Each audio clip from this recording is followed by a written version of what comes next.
الحمدللہ رب العالمین والصلاة والسلام علی سید الانبیاء والمرسلین اما بعد فاعوذ باللہ من الشیطان الرجیم بسم اللہ الرحمن الرحیم۔ سبق نمبر 53 حدیث نزہۃ القاری شرح صحیح البخاری۔ اس میں ہم نمازوں کے اوقات کے حوالے سے احادیث مبارکہ پڑھنے اور سننے کی سعادت حاصل کر رہے ہیں۔ اسی ضمن میں دیگر احادیث بھی آ جاتی ہیں تو ان کا بھی ترجمہ اور تشریح سمجھنے کی کوشش کرتے ہیں، جن کا بظاہر اس باب سے کوئی تعلق اور مطابقت ہمیں سمجھ نہیں آتی۔ بہرکیف پچھلے سبق کی طرح اس سبق میں بھی عصر کی نماز کے حوالے سے بیان چل رہا ہے۔ حدیث نمبر 366 ہے۔ حضرت عبداللہ بن عمر رضی اللہ تعالیٰ عنہما سے روایت ہے کہ رسول اللہ صلی اللہ علیہ وآلہ وسلم نے فرمایا کہ جس کی نماز عصر فوت ہو گئی گویا اس کے اہل مال برباد ہو گئے۔ ابو عبداللہ یعنی امام بخاری نے فرمایا، قرآن مجید میں آیا ہے، اور اللہ تمہارے اعمال ہرگز ہرگز برباد نہ کرے گا۔ اس وقت بولتے ہیں جب تو اس کے کسی آدمی کو قتل کر دے یا اس کے مال کو لے لے۔ اس کے بعد والی حدیث میں ہے، حضرت بریدہ رضی اللہ تعالیٰ عنہ کے ساتھ ایک جنگ میں بدلی والے دن میں تھے تو انہوں نے فرمایا عصر کی نماز جلد پڑھ لو، اس لیے کہ نبی صلی اللہ علیہ وآلہ وسلم نے فرمایا جس نے عصر کی نماز چھوڑی اس کا عمل اکارت ہو گیا، یعنی برباد ہو گیا۔ ہمارا مذہب بھی یہی ہے کہ اگر بدلی ہو یعنی کہ بادل آئے ہوئے ہوں تو عصر کی نماز جلد پڑھنی مستحب ہے، بلکہ عشاء میں بھی تعجیل یعنی عجلت یعنی جلدی پڑھنا مستحب ہے، اچھی بات ہے، زیادہ ثواب ہے۔ ایک بہت ہی دلچسپ حدیث پاک ہے 368۔ حضرت جریر بن عبداللہ بجلی، یہ بجلی نہیں پڑھنا آپ نے، اس کو بجلی ہے، رضی اللہ تعالیٰ عنہ نے فرمایا ہم ایک دن نبی صلی اللہ تعالیٰ علیہ وآلہ وسلم کی خدمت میں حاضر تھے۔ حضور نے چاند کی طرف نظر فرمائی اور ارشاد فرمایا تم اپنے پروردگار کو یقیناً اسی طرح دیکھو گے جیسے اس چاند کو دیکھ رہے ہو، اس کے دیکھنے میں ذرا بھی شک نہ کرو گے۔ پس اگر تم سے ہو سکے کہ آفتاب نکلنے سے پہلے کی اور آفتاب ڈوبنے سے پہلے کی نماز پر مغلوب نہ ہو تو ضرور انہیں ادا کر لو۔ پھر حضور نے یہ آیت کریمہ تلاوت فرمائی، آفتاب نکلنے سے پہلے اور ڈوبنے سے پہلے اپنے پروردگار کی تسبیح کرو اس کی حمد کے ساتھ۔ اسماعیل یعنی امام بخاری نے کہا افعلوا کا مطلب یہ ہے کہ تم سے یہ نمازیں فوت نہ ہوں۔ بہت آسان حدیث پاک ہے کہ آفتاب نکلنے سے پہلے کون سی نماز ہے؟ فجر۔ آفتاب ڈوبنے سے پہلے کون سی نماز ہے؟ عصر۔ ان نمازوں کی محافظت کرو اور ان کی برکت بھی کیا ارشاد فرمائی کہ جنت میں اللہ تعالیٰ کا دیدار ہوگا۔ اب یہاں پر شرح میں یہ لکھا ہے کہ روافض کے مستدلات یعنی کہ جو شیعہ ہیں وہ دیدار الہی کے منکر ہیں۔ وہ کیا کہتے ہیں؟ دیدار الہی نہیں ہوگا، انسانی آنکھ کر ہی نہیں سکتی۔ یہ دلائل ہمیں پڑھنے کی کوئی حاجت نہیں ہے۔ ہمارا عقیدہ یہ ہے کہ اس کا یعنی اللہ تعالیٰ کا دیدار بلا کیف ہوگا، دیکھیں گے مگر یہ نہیں کہہ سکتے کہ کیسے دیکھیں گے۔ جس چیز کو دیکھتے ہیں وہ دیکھنے والے سے کچھ فاصلے پر ہوتی ہے، وہاں یہ نہیں۔ نیز اللہ تعالیٰ کا دیدار بلا جہت ہوگا، کوئی ڈائریکشن نہیں ہوگی۔ جس چیز کو دیکھتے ہیں وہ دیکھنے والے کی آگے اوپر نیچے دائیں بائیں ہوتی ہے۔ رویت باری اس سے منزہ اور پاک ہے۔ رہا یہ کہ پھر کیسے دیکھیں گے؟ سوال پیدا ہوتا ہے کیسے دیکھیں گے؟ یہی تو کہا جا رہا ہے کہ اس کے دکھائی دینے میں کیسے کیوں کر کو کوئی دخل نہیں۔ انشاءاللہ جب دیکھیں گے تو بتا دیں گے۔ حاصل یہ کہ جیسے اللہ عز و جل تک عقل کی رسائی نہیں، اسی طرح اس کے صفات تک رسائی نہیں۔ دنیا میں اللہ عز و جل کا دیدار بیداری میں حضور اقدس صلی اللہ علیہ وآلہ وسلم کے لیے خاص ہے، اور آخرت میں ہر سنی مسلمان کے لیے ممکن بلکہ واقع ہوگا۔ قلبی دیدار یا خواب میں دیگر انبیاء کرام علیہ السلام بلکہ اولیاء کے لیے بھی حاصل ہے۔ ہمارے امام اعظم رضی اللہ تعالیٰ عنہ کو خواب میں 100 بار زیارت ہوئی۔ کافروں کو اللہ عز و جل کا دیدار نصیب نہ ہوگا، اور صحیح یہ ہے کہ منافقین کو بھی نصیب نہ ہوگا اگرچہ اس امت کے منافق ہوں۔ تو یہ جو میں نے آپ کو مضمون پڑھ کے سنایا ہے نا، اگر آپ اپنے حافظے پہ تھوڑا سا زور دیں، بہار شریعت حصہ اول میں بھی کم و بیش یہی بات لکھی ہوئی ہے۔ تو یہ چونکہ صاحب بہار شریعت کے شاگرد ہیں، مفتی شریف الحق امجدی جو ان کو نسبت حاصل ہے نا، وہ مفتی امجد علی اعظمی اللہ رحمہ کے شاگرد اور مرید ہونے کی نسبت سے ہے۔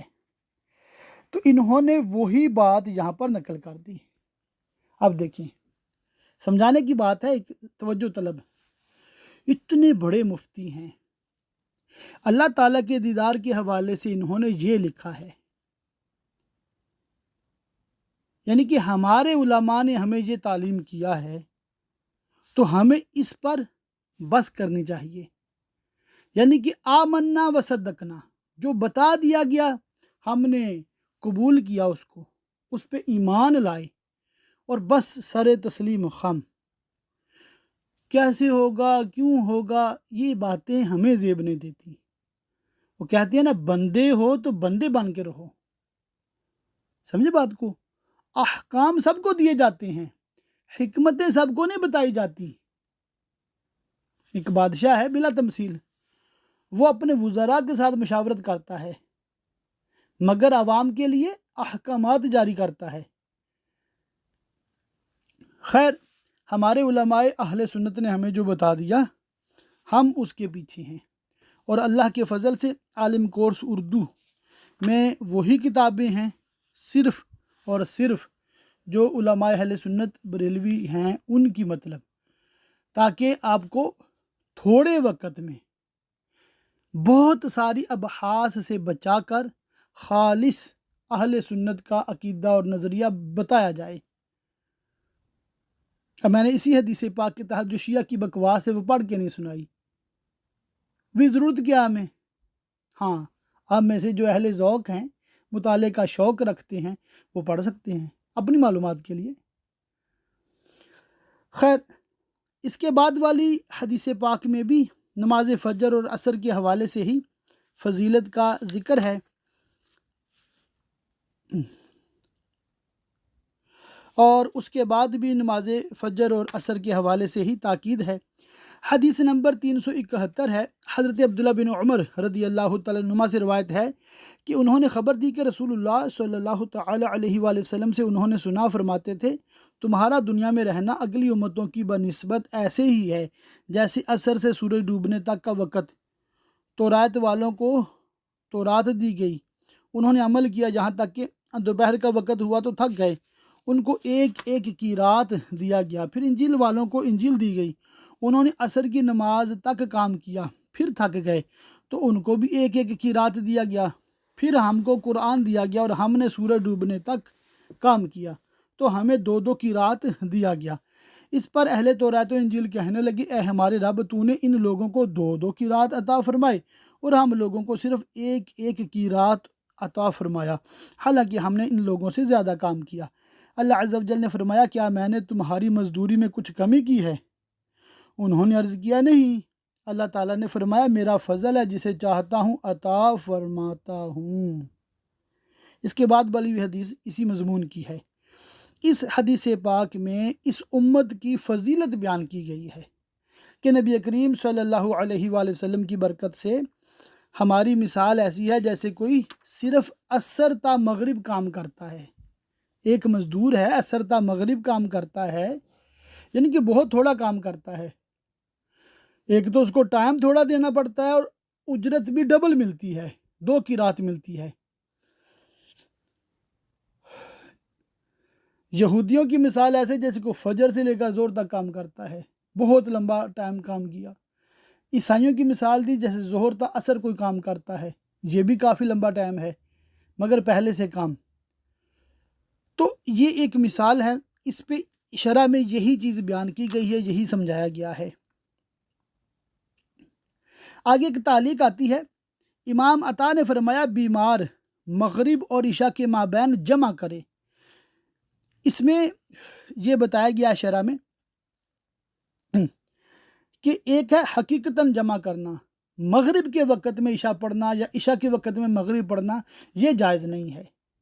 ہاں جمع سوری یعنی صورتاً جمع، بظاہر جمع، وہ کیسے کہ مغرب کو آخری وقت میں ادا کرے اور عشاء کو پہلے وقت میں ادا کرے، تو ایسے لگے گا کہ جیسے دو نمازیں جمع کر دیں، مگر حقیقت میں ہر نماز اپنے وقت میں ادا ہوئی ہے۔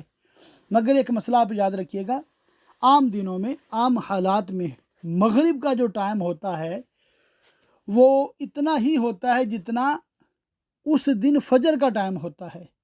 اگر فجر 1.5 گھنٹہ ہے تو مغرب بھی 1.5 گھنٹہ ہے، یہ قدرتی نظام ہے۔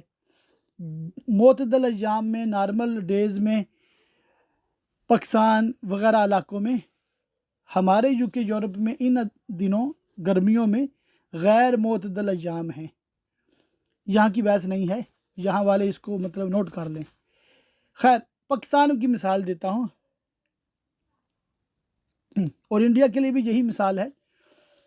اب دیکھ لیں ٹائم ٹیبل اپنا، جتنے منٹ آج فجر کا ٹائم ہے اتنے ہی منٹ مغرب کا ہے، مگر مغرب کا مسئلہ یہ ہے کہ جو ہاف ٹائم ہے نا اس سے پہلے آپ نے پڑھنی ہے۔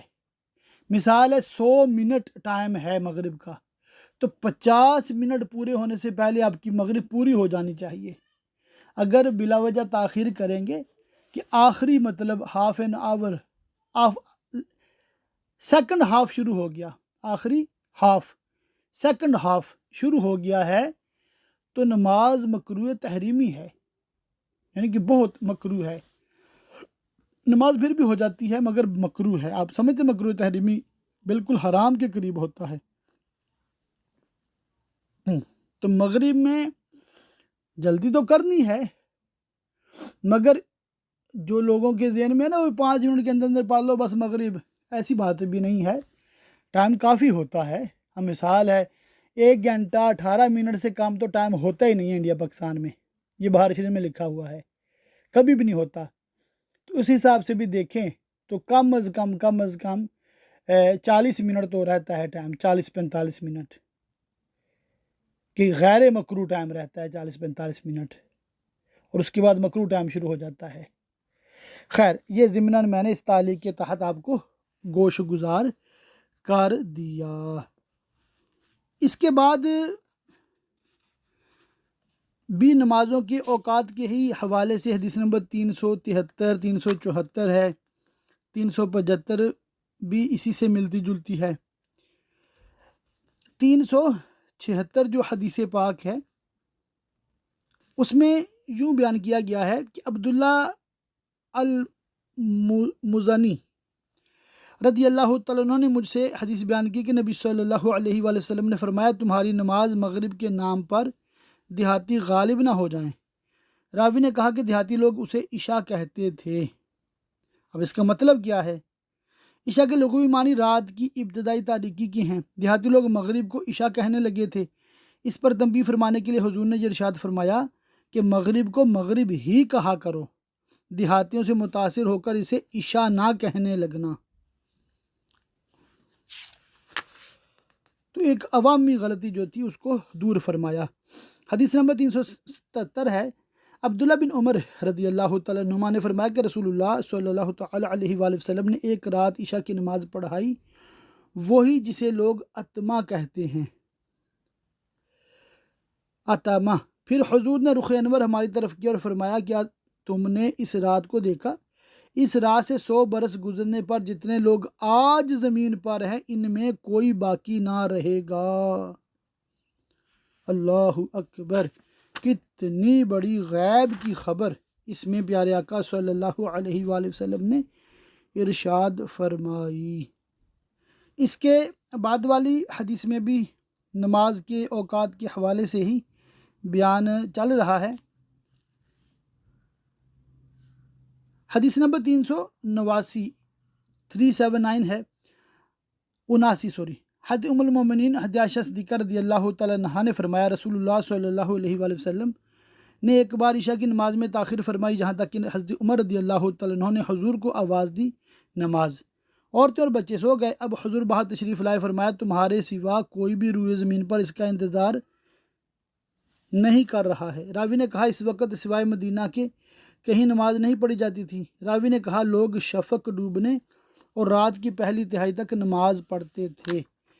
یعنی کہ یہاں پر یہ بیان کیا جا رہا ہے کہ عشاء میں جو تاخیر ہے نا وہ مستحب ہے، مگر آج کل فی زمانہ بالخصوص جماعت میں لوگ پھر کم آتے ہیں اگر عشاء بہت تاخیر سے پڑھائی جائے، تو اس لیے اگر اس وجہ سے عشاء میں تعجیل کی جائے، عجلت کی جائے، جلدی کی جائے کہ جماعت بڑی ہو جائے، بالکل جائز ہے، اس میں کوئی حرج نہیں ہے، کوئی مذائقہ نہیں ہے۔ یہ جو حدیث پاک میں نے پڑھی اسی سے ملتی جلتی حدیث پاک 380 ہے، اس میں تھوڑی زیادہ تفصیل ہے۔ بیسیکلی ان حدیث میں وہی عشاء کا آخری وقت بیان ہو رہا ہے کہ اتنی تاخیر بھی کر دی جائے تو پھر بھی کوئی مسئلہ نہیں ہے۔ ایک تعلیق ہے، حضرت ابو ہریرہ رضی اللہ تعالیٰ عنہ نے فرمایا کہ نبی صلی اللہ علیہ وآلہ وسلم عشاء کی تاخیر کو پسند فرماتے تھے۔ سبحان اللہ۔ بعد کی چند احادیث مبارکہ بھی مطلب اسی مضمون پہ بالکل ہیں۔ حدیث نمبر 384 ہے، ابو حازم سے روایت ہے کہ انہوں نے حضرت سہل بن سعد رضی اللہ تعالیٰ عنہ کو یہ فرماتے ہوئے سنا، میں اپنے اہل کے ساتھ سحری کھاتا، پھر مجھ کو جلدی ہوتی تو رسول اللہ صلی اللہ علیہ وآلہ وسلم کے ساتھ فجر کی نماز پالوں۔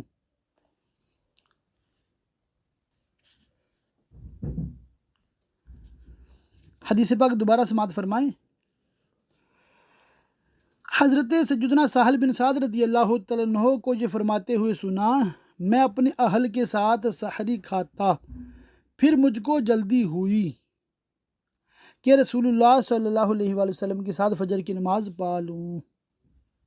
مطلب یہ ہے کہ فجر طلوع ہوتے ہی نماز فجر شروع فرما دیتے، تو معلوم ہوا فجر کا اول وقت طلوع فجر ہے۔ ان حدیث امام بخاری جی ثابت کرنا چاہتے ہیں کہ فجر کی نماز اول وقت میں پڑھنی افضل ہے، اگرچہ باب سے یہ ظاہر نہیں، اس کی توجہ یہ بھی ہو سکتی ہے کہ رمضان المبارک میں یہی حضور اقدس صلی اللہ علیہ وآلہ وسلم کی عادت کریمہ تھی۔ اچھا، ایک بات آپ لوگوں کو گوش گزار کر دوں، انشاءاللہ تعالی بخاری پڑھتے ہوئے بخار نہیں چڑھے گا، وہ یہ ہے کہ امام بخاری علیہ رحمہ چونکہ شافعی تھے تو وہ احادیث لائے ہیں، بلکہ دانستہ وہ احادیث لائے ہیں جن سے شافعی مذہب کو تقویت ہوتی ہے۔ امام بخاری علیہ رحمہ کو مطلب غالباً 2 یا 3 لاکھ حدیثیں بالکل زبانی یاد تھیں، اور صحیح بخاری شریف میں کم و بیش 4000 یا کچھ حدیثیں ہیں مکررات، یعنی ریپیٹ ہونے والی حدیثوں کو نکال کر۔ تو علماء نے یہی لکھا ہے کہ یہ اپنے چونکہ مذہب کے مطابق لائے ہیں حدیثیں، تو آٹومیٹک یہ احناف کے خلاف ہو گئیں۔ سمجھے بات کو؟ موجودہ وہابی جو ہیں وہ شافعی نہیں ہیں، مگر چونکہ وہ بخاری کو مطلب من و عن تسلیم کرتے ہیں، تو وہ پڑھتے ہیں حدیث جی بخاری میں لکھا ہے، تم کہتے ہو کہ فجر میں تاخیر مستحب ہے، یہ دیکھو بخاری میں لکھا ہے فجر میں تعجیل مستحب ہے۔ سمجھے بات کو؟ حالانکہ وہ یہ نہیں دیکھتے کہ امام بخاری علیہ رحمہ صرف ون سائیڈڈ حدیثیں لائے ہیں، صرف شوافع کے مذہب کے مطابق لائے ہیں۔ جب ہم یہ نزہۃ القاری پڑھتے ہیں نا، شرح بخاری پڑھتے ہیں ہم، تو ہم کیا سیکھ رہے ہیں اس میں کہ جو بخاری میں حدیث ہے اس کے علاوہ بھی بہت ساری حدیثیں ہیں۔ امام بخاری علیہ رحمہ نے اگر ایک صحابی یا تابعی کا قول نقل فرمایا ہے، اس کے علاوہ بھی دیگر کئی اقوال ہیں، تو ان میں پھر تطبیق کی جاتی ہے، مطابقت پیدا کی جاتی ہے۔ تو ہمیں کیا سیکھنے کو ملتا ہے کہ بالکل حدیثیں ہیں کہ فجر میں جلدی ہونی چاہیے، مگر ان میں اس چیز کا بیان ہے کہ جلدی بھی پڑھی جا سکتی ہے۔ ان کا مطلب یہ نہیں ہے کہ تاخیر سے پڑھنا گناہ ہو گیا، سمجھ رہے بات کو؟ تو اصل یہ ہے اس میں کہ ہم بخاری شریف کو پڑھنے کی کوشش کر رہے ہیں، ہم اصل میں نزہۃ القاری شرح بخاری سے مدد لے رہے ہیں۔ اور جو نزہۃ القاری شرح بخاری ماشاء اللہ انہوں نے بخاری شریف کی شروحات جو عربی میں ہیں ان کو سامنے رکھ کر لکھی ہے، اور اس کتاب کی مطلب لکھنے میں 4 بڑی کتابیں جو عربی میں ہیں شرح کی، ان سے مدد لی گئی ہے۔ تو بہت سارے خلاصے ابحاث کو چھوڑ کر انہوں نے مختصر ہمارے لیے لکھا ہے، اور ہم اس مختصر کو بھی مزید مختصر کر کے پڑھنے اور سمجھنے کی کوشش کر رہے ہیں۔ بس ایک بات اگر آپ سمجھ لیں کہ اللہ کے فضل سے جو مذہب احناف ہے، حنفی فقہ ہے، عین قرآن و حدیث کے مطابق ہے۔ اب کسی خاص مسئلے میں مثال ہے رفع یدین، یا مطلب 20 رکعت تراویح، یا آمین بالجہر، یا امام کے پیچھے قرات کا مسئلہ، ان میں آپ کو اشکال ہے، کوئی لوگ تنگ کرتے ہیں، باتیں کرتے ہیں، تو آپ بالکل نہ ڈگمگائیں۔ جاء الحق، حکیم الامت حضرت مفتی احمد یار خان نعیمی علیہ رحمہ کی کتاب ہے، پہلا حصہ عقائد کے جو اختلاف وہابی دیوبندیوں سے وہ اس کا بیان ہے، دوسرے حصے میں جو اہل حدیث وہابی غیر مقلد ہیں ان کے جتنے اعتراضات ہیں، اللہ کے فضل سے قرآن حدیث سے بہت مسکت جوابات لکھے ہیں۔ تو اس کتاب کو آپ ضرور حاصل کریں، یوں کہہ لیں کہ بہت ساری حدیثوں کا خلاصہ آپ کو مل جائے گا، اور جو موجودہ ہمارے دور میں جو ابحاث چل رہی ہیں ان کا ایک بہترین جواب ہو جائے گا۔ اس کتاب کا لنک نیچے ڈسکرپشن میں دیا ہے، آپ وہاں سے ڈائریکٹ ڈاؤن لوڈ کر سکتے ہیں، مگر میں آپ کو یہ ریکمینڈ نہیں کرتا کہ آپ کسی سے بحث کریں، مناظرہ کریں۔ ہاں، اگر آپ کے جاننے والوں میں کوئی ایسا ہے تو اسے کان سے پکڑ کے اپنے قریبی سنی حنفی بریلی مفتی صاحب کی بارگاہ میں لے جائیں کہ اگر یہ واقعی علم سیکھنا چاہتا ہے تو سوال کریں، مفتی صاحب انشاءاللہ تعالی جواب دیں گے، اور اگر خالی باتیں کرنا چاہتا ہے تو آپ اس کا سوشل بائیکاٹ کریں، بالکل اس کی طرف دیکھنا بھی نہیں، بلکہ اس کی طرف تھوکنا بھی نہیں۔ سمجھے بات کو؟ یعنی کہ اتنے گھٹیا یہ لوگ ہیں۔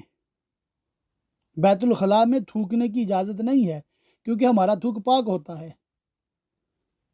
اتنی نفرت ان سے دل میں ہونی چاہیے، سمجھے بات کو؟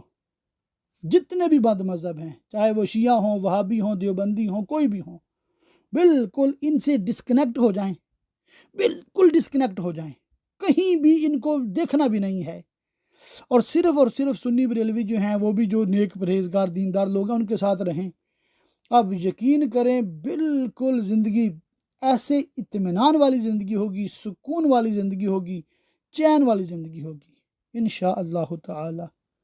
اور صرف اپنے علماء اہل سنت کو سنیں اور انہی کے بیانات کو شیئر کیا کریں۔ اللہ تعالی ہمیں توفیق خیر مرحمت فرمائے، آمین۔ اس کے بعد حدیث نمبر 385، 86، 87 میں بھی اسی طرح نماز کے اوقات کے حوالے سے بیان جاری و ساری ہے۔ حدیث نمبر 388 ہے، حضرت ابو سعید خدری رضی اللہ تعالیٰ عنہ کہتے ہیں کہ رسول اللہ صلی اللہ علیہ وآلہ وسلم کو یہ فرماتے ہوئے میں نے سنا کہ صبح کے بعد کوئی نماز نہیں جہاں تک کہ سورج بلند ہو جائے، اور عصر کے بعد بھی کوئی نماز نہیں جہاں تک کہ سورج ڈوب جائے۔ تو اس میں مسئلہ یہ ہے نوافل کا کہ فجر کا جب ٹائم شروع ہو جائے تو نفل نہیں پڑھ سکتے، صرف 2 سنتیں پڑھیں گے، فرض پڑھیں گے فجر کی، اور قضا نماز پڑھ سکتے ہیں، اس میں کوئی مسئلہ نہیں ہے۔ اور عصر میں مسئلہ یہ ہے جب تک عصر کے 4 فرض نہیں پڑھے آپ سنتے نفل پڑھ سکتے ہیں، اور جب 4 عصر کے پڑھ لیے اس کے بعد نفل نہیں پڑھ سکتے۔ تو اس کے بعد والی حدیث میں بھی تقریباً اسی طرح کا بیان چل رہا ہے۔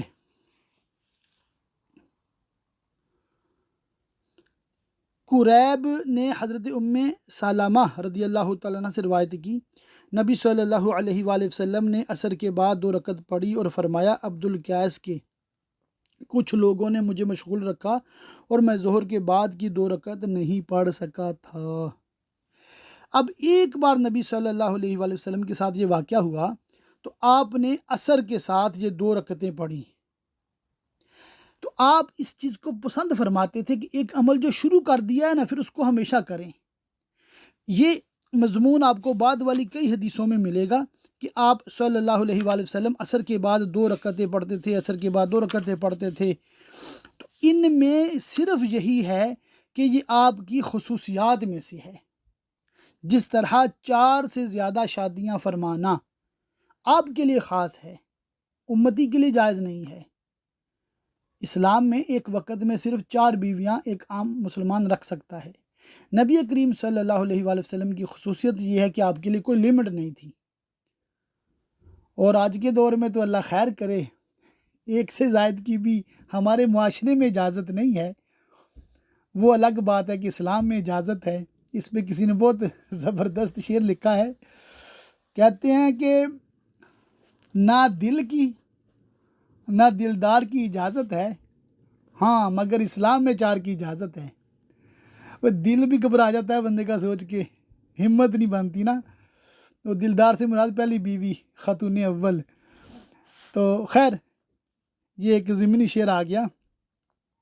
تو بات کرنے کا یہ ہے کہ جی آپ صلی اللہ علیہ وآلہ وسلم کی خصوصیت ہے، خصوصیات میں سے ہے، اور ہمارے لیے اس طرح کرنا یہ درست نہیں ہے۔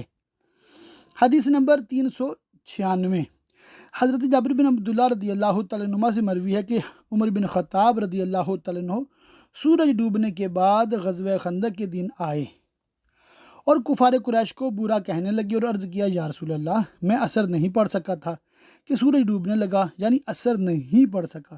نبی صلی اللہ علیہ وآلہ وسلم نے فرمایا بخدا میں نے بھی عصر نہیں پڑھی، اس کے ہم سب بطحان پر گئے۔ حضور نے بھی نماز کے لیے وضو کیا اور ہم نے بھی سورج ڈوبنے کے بعد ہم نے عصر پڑھی، اس کے بعد مغرب پڑھی۔ تو یہ مطلب جنگ کی وجہ سے نماز عصر قضا ہوئی، تو پھر بعد میں وہ ادا کی گئی۔ اللہ اللہ۔ ایک حدیث پاک ہے، حضرت انس بن مالک رضی اللہ تعالیٰ عنہ سے روایت ہے کہ نبی صلی اللہ تعالی علیہ وآلہ وسلم نے فرمایا جو کوئی نماز بھول جائے تو جب یاد آ جائے اس وقت پڑھے، اس کا کفارہ سوائے اس کے کچھ نہیں۔ اللہ عز و جل نے فرمایا میری یاد کے لیے نماز قائم کرو۔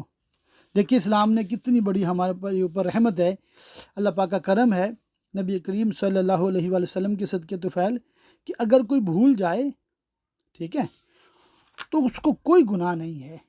بھول جائے کوئی گناہ نہیں ہے، جب یاد آئے پھر اس نماز کو پڑھ لے۔ اگر وقت گزر چکا ہے تو قضا کی نیت سے پڑھ لے تو نماز وہ بالکل ہو جائے گی۔ ایک حدیث پاک ہے تھوڑی طویل، انشاءاللہ تعالی میں پڑھ کے سناتا ہوں، صاحب صفحہ کا بھی ذکر خیر ہو جائے گا۔ حضرت عبد الرحمن بن ابو بکر رضی اللہ تعالیٰ عنہ سے مروی ہے کہ صاحب صفحہ غریب لوگ تھے۔ ایک بار نبی صلی اللہ علیہ وآلہ وسلم نے فرمایا جس کے پاس 2 آدمیوں کا کھانا ہو وہ تیسرے کو لے جائے، اور اگر 4 کا کھانا ہو تو 5ویں کو، 5 کا ہو تو 6ٹھے کو۔ اور ابو بکر 3 شخص کو لے گئے اور نبی صلی اللہ علیہ وآلہ وسلم 10 کو۔ حضرت عبد الرحمن نے کہا گھر میں اور میرے باپ اور میری ماں تھیں۔ راوی حدیث حضرت ابو عثمان نہدی نے کہا میں نہیں جانتا کہ یہ بھی کہا تھا یا نہیں، اور میری بیوی اور ایک خادم جو میرے اور ابو بکر کے گھر میں مشترک تھا۔ اور ابو بکر نے نبی صلی اللہ تعالی علیہ وآلہ وسلم کے گھر شام کا کھانا کھا لیا، پھر وہیں رہے یہاں تک کہ عشاء کی نماز بھی پڑھ لی گئی۔ اس کے بعد لوٹ کر خدمت اقدس میں حاضر ہوئے اور وہیں رہے جہاں تک کہ نبی صلی اللہ علیہ وآلہ وسلم نے رات کا کھانا بھی تناول فرما لیا۔ اس کے بعد جب اتنی رات گزر گئی جتنی اللہ نے چاہا تو گھر آئے اور اپنی بیوی سے کہا اپنے مہمانوں کی خبر گیری سے کس چیز نے تم کو روک لیا؟ ابو بکر نے کہا کیا ان کو شام کا کھانا نہیں کھلایا ہے؟ ان کی بیوی نے کہا آپ کے آئے بغیر کھانے سے انہوں نے انکار کر دیا۔ ان کے سامنے کھانا پیش کیا گیا مگر انہوں نے منع کر دیا۔ عبد الرحمن نے کہا میں وہاں سے ہٹ گیا اور چھپ گیا تو حضرت ابو بکر نے کہا او پا جی اللہ تیری ناک کاٹے، اور سخت سست کہا، اور کہا کھاؤ تمہیں گوارا نہ ہو، اور کہا بخدا میں یہ کھانا کبھی نہیں کھاؤں گا، اور بخدا ہم جو بھی لقمہ لیتے اس کے نیچے سے اس سے زیادہ بڑھ جاتا۔ عبد الرحمن نے کہا مہمانوں نے پیٹ بھر کر کھایا اور کھانا جتنا پہلے تھا اس سے زیادہ ہو گیا۔ اچھا، یہ کھانے میں برکت کا بیان ہو رہا ہے۔ اب ابو بکر نے اسے دیکھا تو جوں کا توں یا زیادہ نظر آیا۔ اب اپنی زوجہ سے کہا اے بنی فراس کی بہن، یہ کیا ہے؟ انہوں نے جواب دیا میری آنکھ کی ٹھنڈک کی قسم، یہ اب پہلے سے 3 گنا زیادہ ہے۔ اب ابو بکر نے اس میں سے کھایا اور کہا وہ شیطان کے وسوسے سے تھی، یعنی ان کی قسم۔ اس کے بعد ایک لقمہ اس سے کھایا، پھر اسے نبی صلی اللہ علیہ وآلہ وسلم کی خدمت میں لائے، وہاں صبح تک رہا، اور ہمارے اور ایک قوم کے درمیان معاہدہ تھا، اس کی میعاد ختم ہو گئی تھی، ہم نے 12 آدمی الگ کر لیے، اور ہر آدمی کے ساتھ بہت سے لوگ تھے، اللہ ہی کو معلوم ہے ایک آدمی کے ساتھ کتنے آدمی تھے۔ ان سب نے اس کھانے میں سے کھایا۔ ابو عثمان نے کہا حضرت عبد الرحمن نے ایسے ہی فرمایا تھا یا پھر اس کے مثل کچھ اور فرمایا تھا۔ تو یہ مطلب بیان ہو رہا ہے اس میں سیدنا ابو بکر صدیق رضی اللہ تعالیٰ عنہ کی کرامت بھی۔ اس روایت سے جہاں یہ معلوم ہو گیا کہ زیر بحث روایت میں بہت اختصار ہے، وہیں بہت سی الجھنیں بھی دور ہو گئیں۔ اب حدیث کا ابتدائی حصہ یہ ہوا کہ حضرت ابو بکر صدیق مہمانوں کو لا کر حضرت عبد الرحمن کے حوالے کر کے حضور اقدس صلی اللہ تعالی علیہ وآلہ وسلم کی خدمت میں واپس چلے گئے تھے، اور ان سے کہہ گئے تھے، یعنی اپنے بیٹے عبد الرحمن سے کہہ گئے تھے کہ مہمانوں کو کھانا کھلا دینا، میرا انتظار نہ کرنا۔ خفگی کا سبب یہی تھا، اور اسی لیے حضرت عبد الرحمن چھپ گئے تھے اور سخت سست انہی کو کہا تھا، یعنی اپنے بیٹے عبد الرحمن کو کہا تھا، نہ مہمانوں کو کہا اور نہ ہی اپنی زوجہ کو۔ ان کی حدیث پاک کا ترجمہ جب ہم پڑھتے ہیں تو اسے ظاہر لگتا ہے کہ جیسے مہمانوں کو بھی ڈانٹا، بیوی کو بھی ڈانٹا، بیٹے کو بھی ڈانٹا، مگر یہاں شرع میں یہ بات بالکل واضح ہو جاتی ہے کہ صرف اور صرف اپنے بیٹے کو ڈانٹا ہے، وہ بھی اس وجہ سے کہ اس کی ذمہ داری لگا کر گئے تھے کہ مہمانوں کو کھانا کھلا دینا بھی ہے۔ مسائل ہیں اس میں سے، عشاء کے بعد مہمان اور اپنے گھر والوں سے بات کرنے میں کوئی حرج نہیں۔ مہمانوں کی خدمت بہت بڑی سعادت ہے۔